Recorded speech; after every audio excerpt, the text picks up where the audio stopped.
Welcome back to Georgia High School Sports Daily, powered by IBEW Local 613. For the first time from the Breda Pest Management Sports Desk, I'm your host, Landon Knight, alongside Craig Sager. And Craig, I am so excited to be here with you today. Yes, I'm excited too. This is going to be a great show, great guest, and I can't believe it's already Thursday. This week is flying by. It has flown by. With it being a short week, it has definitely flown by this week. I'm really excited for a great matchup tomorrow. We are highlighting Roswell versus Buford this week. Yeah, that's going to be quite a game. I'm excited just to see how our production sets up at this incredible stadium. That's a challenge at a lot of venues when we move around, but Buford has all the technology, the connections. I think it's going to be a beautiful broadcast, a great football game, and obviously we'll have the pregame show starting at 7:30 and postgame right here from the studio. It's going to be a great matchup, but for now, let's get into our fast break headlines for this week. So just to start off, Windsor Forest head coach C.J. Frazier steps down. There have not been many specifics, but reports state that Coach Frazier stepped down for personal reasons.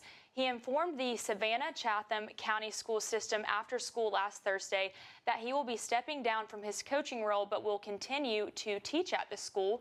The Savannah-Chatham County School System put out a press release stating, Windsor Forest would like to thank Coach Frazier for his time coaching the Windsor Forest football team. The Windsor Forest football team will have their first region game coming up this Friday, where they are set to play Beach High School. So for now, the school's athletic director, Cam Turner, will take over head coach responsibilities, in addition to help from their offensive and defensive coordinators. Yeah, so this news, I think I saw it over the weekend. Pretty interesting. This is, I think, the second coach that stepped down kind of after one game into the season. Cam Turner will take over. He's been at the school for 28 years at this point. He's also the soccer coach. He's the athletic director. So I think from an organizational standpoint, the team's going to be able to make the games on time, the bus rides, everything will be fine in that department. But maybe just a different coaching style on the sidelines.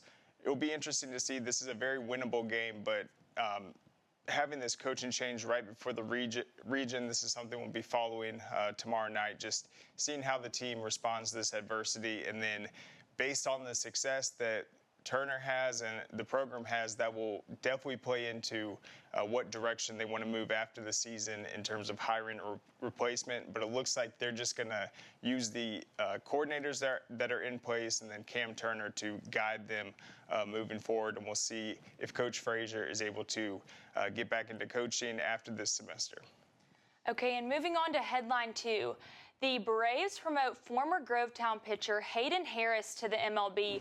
On Tuesday, the Braves announced that Harris would be on the roster this season, but it has been quite a unique path for Harris to get to where he is now.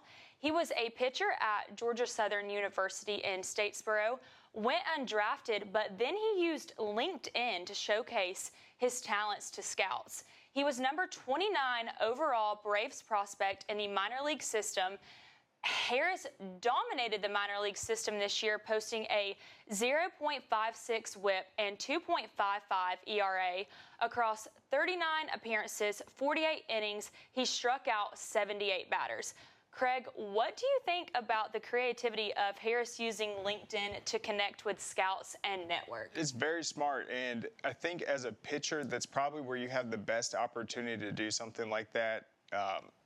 If you were just, let's just say, like an outfielder, it's really hard to show them exactly what you're capable of, but he's able to break down the analytics, show the different pitches he has, and really present what he can bring to the table to get that opportunity. So I thought it was very smart for a pitcher to do that with all the analytics in baseball now, all the measurables and things you want to see from a pitcher. That was a smart thing to do. And being able to play for his hometown team, that's something that's very special for him. He talked about it. So just an incredible opportunity. This is a very motivated kid that wants to get his chance, and I know he's not going to waste this opportunity. For sure. So moving on to headline 3, Bremen volleyball scores 15th straight win to move to number 1 in Class A. The Blue Devils defeated Pebblebrook last Thursday, where they defeated the Falcons 2-0.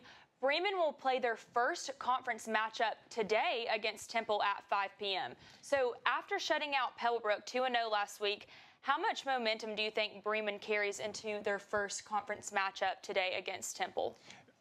So much. And they took over #1 in the polls after this 15-game win streak. They lost their opener to Central Carrollton, which is a great team. I have them ranked in Class 4A, but they have a win over Calhoun on that schedule. Calhoun is one of the better teams in Class 3A. They made the finals last season, so they've beaten tough opponents. They swept the region last year, 16-0. They opened region play. I have a feeling they're going to be able to once again get that top seed. The big question is, will they be able to avenge last year's loss to Elite Scholars Academy? That's a small school out of Jonesboro that's been in a lot of finals. They finally won their first state title last season over Bremen, but that was a close match. It was 3-1, and I just feel at this point Bremen is way hotter than Elite Scholars Academy, who's struggling with a very tough overall schedule and record. So they actually fell all the way to number 10 this week. I usually don't shake out the poll this much, but I'm seeing Bremen looks like the team to beat at this point. 15-game win streak. Gordon Lee's also playing outstanding, and then Lake Oconee Academy. But real shakeups this week in Class A, and I expect Bremen to potentially be able to make it into the postseason without any losses within the classification. So they have the one loss to a 4A school, but they're still unbeaten in Class A and look like the favorite. Okay, headline 4.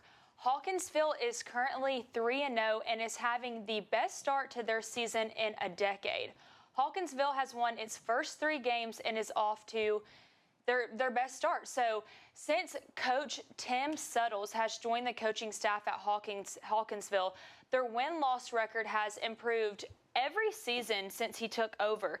When Coach Suttles was walking off the practice field, he stated, "They're hungry to be successful again. There have been some really successful years here and 6 state titles in our history, and they are itching to get back to that." We will definitely be looking forward to seeing what Hawkinsville will do this season. Yes, and I remember covering them in 2014 when they won that last state title. It was against Irwin County, 15-6 in the Georgia Dome. But what was interesting, they've been a solid team all the years since, but they didn't make the playoffs for 8 years after winning the state title. The only similar situation would probably be Pace Academy.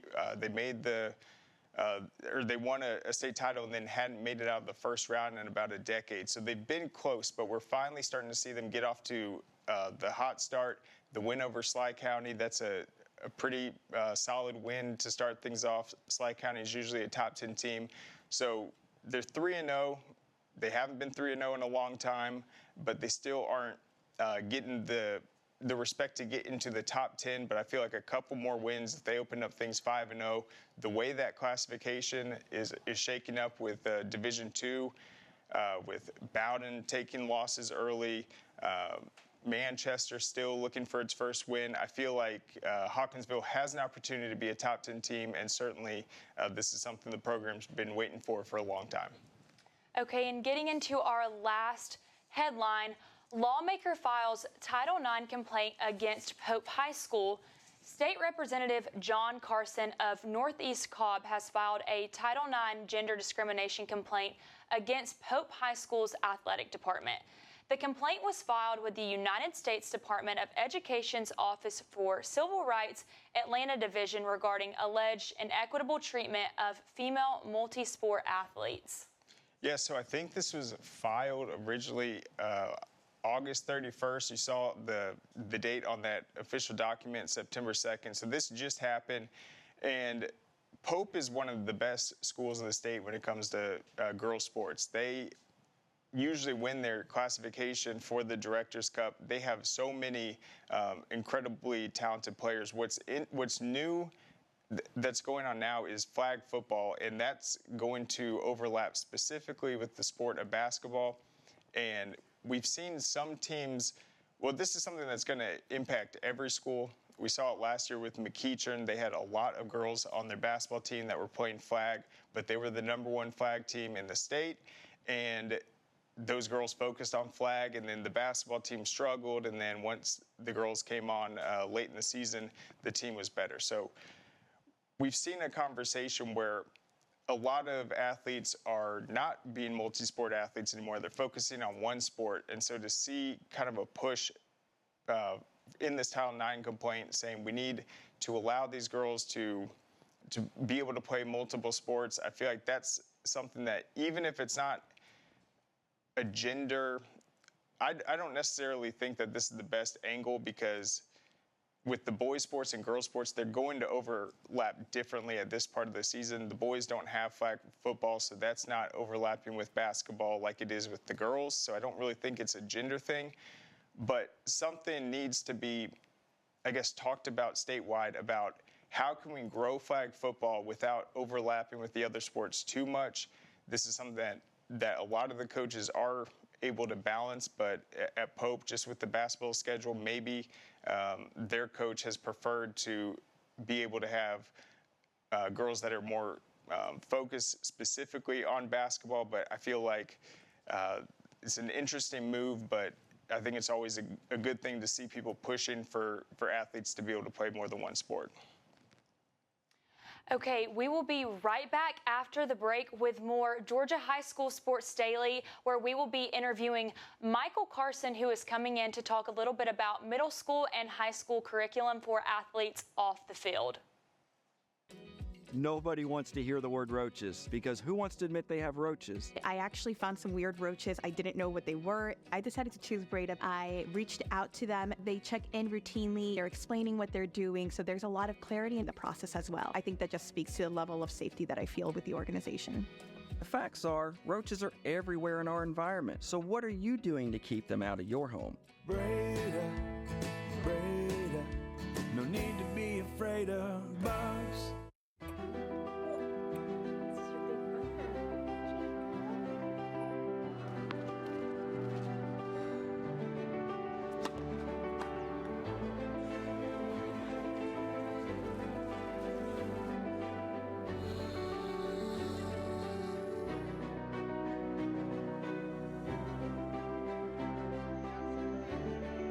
For a healthier future together, look to Northside Hospital. This makes my dad proud. He went through his whole career as an employee.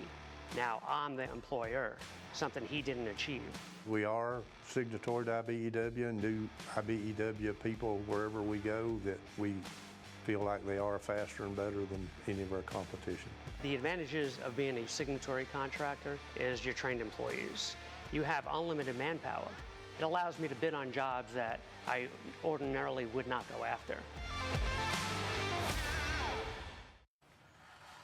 Man, you know how to do this? Man, I don't even know. I was flipping burgers last week. Violation, unsportsmanlike conduct, impersonating a craftsman. Skilled trade unions are well-trained career pros, not part-timers. Construction is a rewarding and lucrative career with the advancement potential, but you have to do it the right way with the right training. Learn how you can be a pro. Find your career at GeorgiaConstructionCareers.com. Georgia High School Sports Daily is brought to you by the International Brotherhood of Electrical Workers, Local 613. Electrify your career. And by Breda Pest Management. They handle bugs and critters. Welcome back to the Georgia High School Sports Daily. I'm joined alongside by Hayden Gilbert now. We're going to talk with Michael Carson with Beyond the Game and get to know a little bit more. Michael, how's it going? And you, how you guys doing today? Doing fantastic. So just start off by explaining beyondthegame.com, what inspired you to start this and what you've been able to accomplish. Well, first of all, let me just give homage to you guys, man, School Atlanta and IJ, for giving me the opportunity to come onto your platform and share this information with you guys and your audience throughout the state of Georgia. But as you know, over the last 3 years ago, I've basically been down from my activity on the football field and, as terms of being on the field coaching and really just going through those last 3 years of dealing with some health issues, just trying to figure out how can I continue to impact the game. And I developed a curriculum called Beyond the Game. And basically what that curriculum does is equip student athletes and parents with the knowledge they need in order to be able to navigate the current landscape as it relates to, really high school athletics and college athletics. It kind of gives them, information as it relates to, um, financial literacy, um, character education, mental health, nutrition, marketing and branding, recruiting, and and really just a career readiness type of curriculum to where these parents and student athletes can gain information at an early age and really understand what the process looks like going forward. As the NIL came into the picture and then the transfer portal, felt like it was important that parents and student athletes be able to learn that information early on so that they will be better prepared when they become juniors and seniors in high school to really be able to know who to reach out to in order to get credible information. And so we basically put this program together, man, and really is hoping that we're able to get it into the school systems, at the middle school level, and give them the information that they're gonna need in order to better prepare them for those juniors and senior years, particularly if they got the athletic ability to earn a scholarship to a college program somewhere. And then, Coach, I wanted to ask you, you brought up the marketing side of this, and I think that's a really interesting part of the game that's really changed even since I was in high school just a few years ago. We're seeing these kids build these brands at a younger and younger age. Just talk about the marketing side of this. Well, most kids don't know, how to market themselves. And really the most important piece, and I think for them to have understanding as it relates to marketing, is really, first of all, understanding that they are the brand. They must understand that they are the brand and everything that they do, as it relates to building their own profiles to be marketable to these corporations or these people that will possibly be interested in endorsing them. It kind of just gives them that blueprint early on in terms of really just making sure that for number one, maybe making sure that they're the best possible student athletes that they can be, meaning that they're doing everything within their power to be that student, not only, on the football field, but in the classroom, being that model student to where, when these brands, look to bring somebody in to market their product, then their image is not going to have anything blemished on it to where it makes them a perfect candidate for the marketing aspect. I think and again, really, it's just making them knowledgeable and having an understanding as to what those corporations or entities are looking for, within a brand. And then just go ahead. I just wanted to ask, how much has this changed just the recruiting, the recruiting side as a whole with the NIL? It adds such another factor to it that's not just education. How much has that added to these kids' plate when it comes to the recruiting side, this recruiting process? I think it's added a lot, because now you got the ability, particularly if you that guy, if you that kid, to where you're gonna fall into that category to where, you're gonna be a 4 or 5-star athlete, then that name and image and likeness is gonna be real for you, for those types of kids, because going in, if you stay the course and you just happen to get recruited by one of those Power Fours or Power Five institutions, then, you're looking at a six-figure, seven-figure income possibly, you know. So that's the major impact that it's going to have on a high school kid going in. But again, you got to understand what that process is and have knowledge of how the NIL market is going to work for you, you know.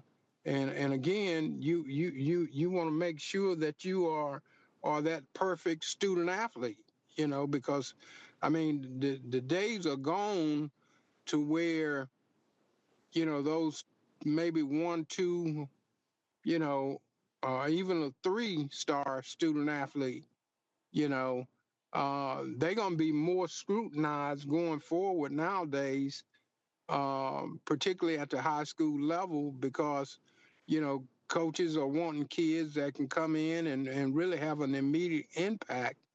And, and if you're one of those guys, you're going to be able to change your life and change your family life, based upon the fact that you're going to now be able to attract, those NIL dollars. And then, Coach, I want to ask you about BeyondTheGame.com. How can people kind of create an account and see more of what you guys are about? You can go to our website, the BeyondTheGame.com website, and you can click on Get the Curriculum. We got a tab on there, Get the Curriculum. You can click on that tab, and it's going to actually take you to a watchsports.com website to where, students and parents can actually sign their kids up, for a monthly subscription to the Beyond the Game curriculum, to where they would have access to subject matter experts. Particularly, we got a CPA that's, really teaching the financial literacy part. We got a Danny Buggs, who's very prominent in FCA, teaching our character leadership part, and vice versa. But they would have access to those subject matter experts within those categories that's described in the curriculum. And just what are you up to the rest of this football season? What does the day-to-day look like for you? Well, I'm just following football, man. I got my youngest son here in Montgomery, Alabama, at Alabama State, and then so we're just following, them and also following Buford High School, my alma mater, in terms of what they're doing. So we're definitely in.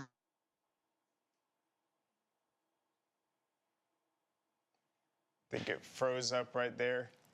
We'll see if Coach Carson can hear us, but I guess we'll have to end the interview right there. But you guys can go to BeyondTheGame.com for more information, everything beyond just being an athlete, all the tools to help you reach your goals. But that's it for that segment. We'll be back on the other side with head coach of Manatee High School, Jacquez Green. Welcome back to the Georgia High School Sports Daily. We are at the Breda Pest Management Sports Desk awaiting our next guest. Is going to be Jacquez Green, head coach at Manatee High School. And Hayden, they have a big matchup coming up against Lowndes. Lowndes still undefeated, 3-0, but this might be the toughest opponent they've faced this season. It's not going to be an easy one. I mean, any team that's willing to drive, 6-7 hours north to play a football game is never going to be an easy team. And this is a team, I believe, that made the fourth round of the playoffs last year in Florida, one of the toughest states in the country.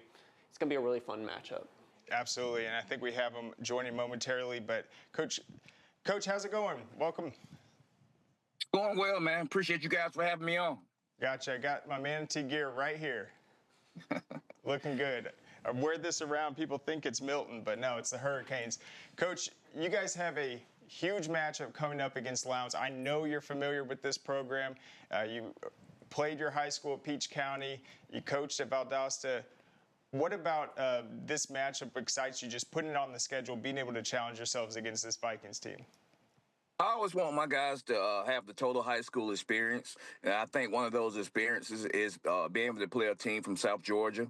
Lowndes had an opening on the schedule. They're a good opponent. So I thought it'd be good for our guys to be able to travel to Georgia and play in a type of atmosphere like that. And then what have you seen so far from your team? Played St. John Bosco week 1. You guys fell short in that one, but then had a big win last week.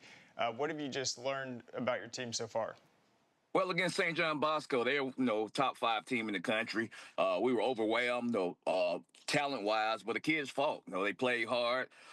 They tried their best. They played with good technique, and that's the things you look for in that game.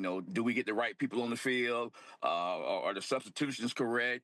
All that type of things. Do they line up correct? Then we came back against Southeast the next week. We started slow, and then we started pulling it on. Now we played a good second half, so our kids have made strides the past 2 weeks. Coach, I wanted to ask you about this, about mainly the trip up there, the drive. What's that going to look like for y'all? I know certain teams are going to get up there the day before. Certain teams are just going to make that drive up the day of. What's y'all's plan? We drive up the day up. We leave a little bit before noon. We stop somewhere and eat along the way and stretch the guys out and move around, get the blood flowing again. Then we'll arrive at the stadium in Valdosta. I always like to get to the stadium kind of early so the kids can lay around and just relax and not feel rushed to get dressed and get on the field. And then talk to me about your team. I think a lot of, especially around here, don't know much about your team. What's y'all's offensive philosophy, defensive philosophy? What do y'all like to do? Manatee High School. To win this program in the state of Florida, we're more of a West Coast type offense. We're pretty balanced. We throw the ball just as much as we run the football. Defensively, we're odd front defense. We try to bring pressure on most of the plays because we only rush 3. Last year, we made it to the semifinals of I think we're 5A or 6A. It changed so much in Florida. We made the semifinals and lost to St. Thomas Aquinas 16-13. So we've been pretty solid the last few years, and we play a lot of good teams along the way. So our kids look forward to these type of games. Then, Coach Green, we have a lot of fans watching from the state of Georgia. Just talk a little bit about your playing career, just being able to start at Peach County, University of Florida, and the NFL. Well, I played my high school football at Peach County High School in Fort Valley, Georgia. Actually, we played Lounge my junior and senior year in high school. We went to the state championship game my junior season. That was the very first one that Thomas County Central won. The next year, Thomas County knocked us out in the playoffs again, and that was when Thomas County Central won back-to-back. So I was in high school when Thomas County first started getting that thing going down there. Actually, my sophomore year was the first year we made the playoffs that won a playoff game at Peach County High School. And since then, we've been to, 30-some odd years in a row that we've made the playoffs. So I come from a place that has a lot of tradition in football. We live, breathe, and that's all we think about in Fort Valley is basically playing football and finding a way to get up out that type of city. So I'm very familiar with South Georgia football, very familiar with Georgia football, and to this day I keep up with what goes on in the state of Georgia. And then you guys played Lowndes last year. What was your takeaway from that meeting, and what do you expect to be different this year? Well, it was a good football game now. It was 7-7, and then we gave up a long run right before halftime, which made it 14-7. So still was a ball game. And then the first 2 possessions of the second half, we turned the ball over twice. So it went from a 7-7 ball game to like a 19-7 ball game within the last 2 or 3 minutes of the game. So we got to keep ourselves from self-destructing like we did last year. And that was probably one of our worst games that we played last year. But a lot of that's a testament to the type of program Lowndes is. They forced those turnovers, although they made the plays when the plays present themselves. So we'll try to come back this year and try to redeem ourselves and play a lot better. Then Lowndes has a lot of talent on their team. Jace Johnson, their quarterback, I think he's been injured maybe the last couple of weeks. I'm not sure what his status is. So what's that like as a coach where you might not necessarily know who the opponent's going to be starting at quarterback? Do you try to focus on just being aware of that, or are you guys just going to go out there and play Hurricanes football? Well, we try to be aware of it, because without Jace, they're more of a single-wing team. So that's 2 totally offense that you really have to prepare for. They've been doing an excellent job at the single wing. It's an offense that you don't see very much, so it's hard to replicate that style of play in practice. At the same time, as Jason there, he played against us last year. He has one of the better arms in the state of Georgia, and he's also a mobile kid. and he's 6'4" frame, so he's a big kid that can throw the ball and run the ball. So that presents problems also for your defense. So we just have to read our keys and watch a little extra film this week and make sure we know what's going on once the game starts. And then, Coach, we are talking about Lowndes' star quarterback, but y'all have a pretty good quarterback of your own in Rodgers. Just talk to me about him. Logan is a good quarterback. He's a hardworking kid.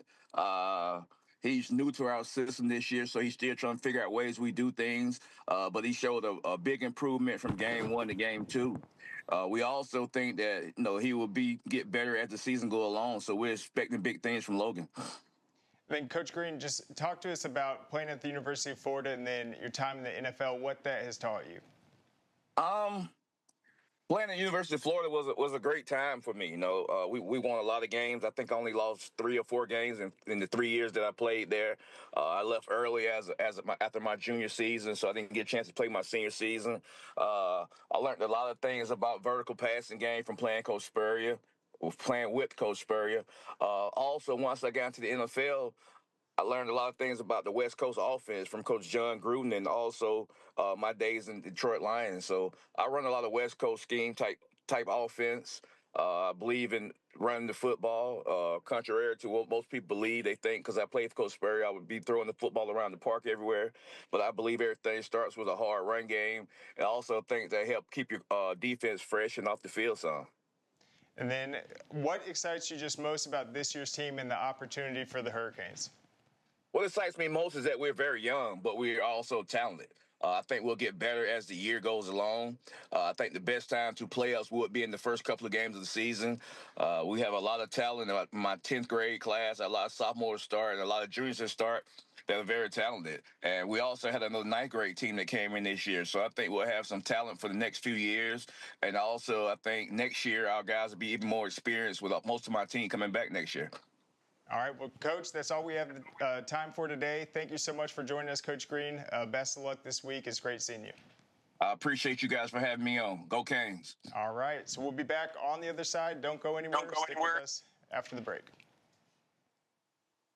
Customer service is everything in our industry, and one thing our clients love is when they call Breda, they get a live representative. At Breda, you get the attention you need and deserve right when you call in. Your appointment gets scheduled right then and there, and you get a specific time, no window of arrival. Our staff are your neighbors. They know what's going on in your community, and they're invested in doing it better. Breda, Breda, no need to be afraid of bugs.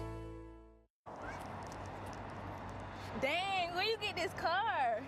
You need to join the union. The union? Absolutely. You can get 10 of these. Union construction workers earn the highest wages with the best benefits and the most protection in the construction industry. Find your career in construction. Go to GeorgiaConstructionCareers.com and start your future today.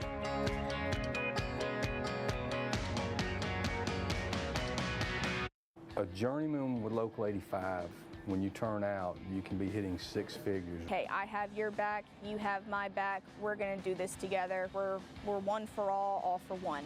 College just wasn't for me. Let's look into actual career jobs that wouldn't take college, where I wouldn't, lose money and all that. Instead of losing a lot more money at the end, why not make money and make more money at the end?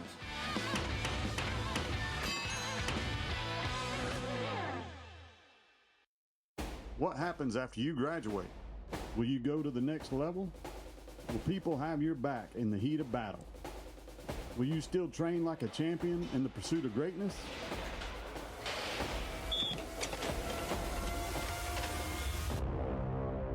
You will when you become an IBEW electrical worker. Join our team. Visit IBEW613.org.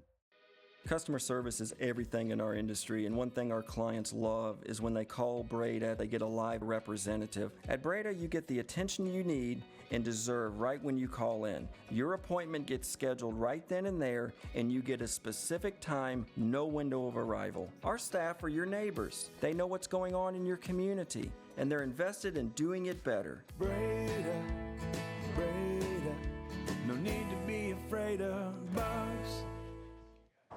Welcome back to Georgia High School Sports Daily. We are at the Breda Pest Management Sports Desk. I'm alongside Craig and Hayden, and now it is time to make our picks for this week's matchups. And I am feeling pretty confident about my picks. I'm really excited. I'm going to be really competitive with these picks. And so this is week 4 of you guys making your picks. How accurate have you been so far this season?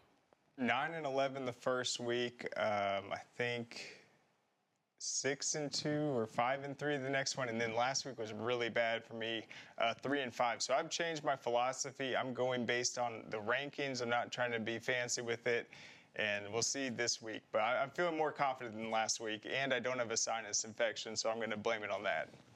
Okay. I'm feeling pretty good. I went 5-3 last week. Yeah, that's how you caught me. Okay, well, let's get into our first matchup. We have our game of the week, Buford versus Roswell. Last night, we had the chance to speak to the Buford and the Roswell coach. This is going to be a home game for Buford. Coach Appling got to talk about the depth on their roster. They're coming off of a bye week. I am going with Buford for this matchup. Yeah, I'm going with Buford also. Just playing at home, they've already played 2 great opponents. I really like the way Buford handled the game against Benedictine. It was delayed multiple times, and they showcased just how deep they are as a team, being able to pull away like that in the second half against a great Benedictine team. I think what I've been really impressed with Buford this year that they haven't been doing in years past is they're putting teams away. You know, last year against Benedictine, they nearly lost. This year they go out there and they just really show how dominant they can be, and I think that's what they're going to do this week against Roswell. Okay, so moving on to Hughes versus Douglas County. It looks like I have a pick outside of what you guys think. I think that this is going to be a great matchup. Both of these teams are undefeated. Last year, Douglas County beat Langston Hughes by a touchdown, and I think that Langston Hughes is going into this game with a chip on their shoulder, and I'm taking Hughes for the win. Yeah, this is a very tough pick, even though I'm going with Douglas County again, but there's so much history between these teams the last few years. Every game is very close. They're both equally talented with athleticism, quarterback play, defense, physicality. I just feel like this is a game that Douglas County, if they want to win a state championship this season, which is their #1 goal, they've got to be able to handle business against this outstanding Hughes team. And it should be a very close game, but ultimately I'm going with the Tigers. I'm going with the Tigers, too. I think Douglas County is more senior-laden. They're a more experienced team. I think that's going to show through a little bit in this game as it comes down to the stretch. Okay, moving on to Houston County versus Warner Robins. In this matchup, personally, I think that Houston County is the better team. The Bears have a strong offense, talented receivers, and running backs, and they are being led by their young but talented quarterback, Ryan Maxwell. Their defense is making stops when they need to. I'm going Houston County in this matchup. Yeah, Houston County, to me, they did a good job week 1 against Brookwood, being able to orchestrate that game-winning drive at the end, and that's what this staff does very well. If you are sleeping defensively, mid-substitution, they have such tempo. They're going to get up there and run their play and execute. They won a close matchup last week against Perry, low-scoring game. The defense looks improved, and I feel like week 4 of the season, they're starting to figure things out offensively. Yeah, I think what's really impressed me about Houston County is they're now winning these close games. They won a close game in the Corky Hill Classic. They won a close game this week. I think this will be a close game. I think they can pull it out. Yep, great point. And you're right. The last few seasons, it felt like they lost a lot of these one-score games. Now they have been able to do it last week and in the Corky Hill Dave Hunter Classic. Okay, Cartersville versus Calhoun. Cartersville defeated Calhoun last year. I think that we will see that again this year. They have been putting up some pretty decent scores. They're currently 3-0. It's a home game. I'm going Cartersville on this one. Yeah, this is such a great matchup. I'm definitely going to be following this the entire time. The last few years, Hayden and I talked about it yesterday. Calhoun's been able to get huge leads in this game. Cartersville's been able to come back and find ways to win. They seem to just have the edge against Calhoun in these head-to-heads, but I feel like Calhoun knows what it's going to take to beat Cartersville. They'll push them into the fourth quarter, but so much speed on this Cartersville team. I feel like they just are slightly more athletic at the receiver position. I think it's just I think mostly for me when it comes to Carson, it's that receiver position. Brady Marquise, he is so talented and such a explosive threat. I think he's going to be able to even this game up, even though that Calhoun has the better quarterback in this game and maybe the better running back. They're a lot younger, and they're not as good on the line of scrimmage. Yeah, and Calhoun's been off to a great start, but what do you think just about Cartersville's start so far? Beating Columbia the way they did, the Rockmart game, just how they've looked midseason championship form from the start. They've looked great. They've looked great last year too. I think this is the year that they need to win a championship because they're really senior laden, and this is a type of team that can win a championship. Okay, Cook versus Callaway. Once again, Cook is undefeated. They are 3-0. Callaway is 0-2.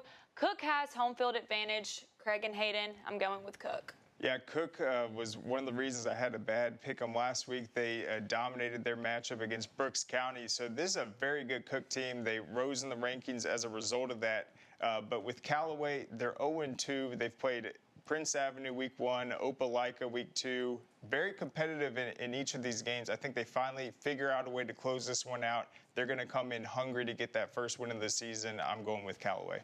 I'm going with Callaway too. I think both these teams are really good. I just think Callaway is going to be hungrier for that first win. They've been in games both the first 2 weeks that are close. Cook hasn't been in these really close games yet. I think that's going to kind of show through in what I think is going to be Cook's first really close game. Okay, Rome versus Toombs. Rome put up a good fight against Creekside. Early in the season, they had a 21-0 lead at one point of the game. They just were not able to finish it off. They had a close game with Carrollton. I think that it's Rome's time to add a win to their record, and they are hosting Toombs County this week. I'm going with Rome. Yeah, a much different scenario than last year. Last year, Rome was dealing with that bus incident. They missed their first couple games. They had to cancel those, and then this was their season opener. Toombs went up to Barron Stadium, got the win, then went on to win the state championship.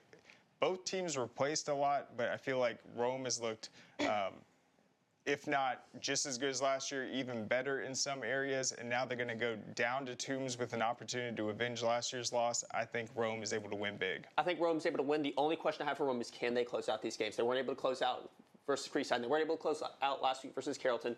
They need to show that this week against a really good Toombs team.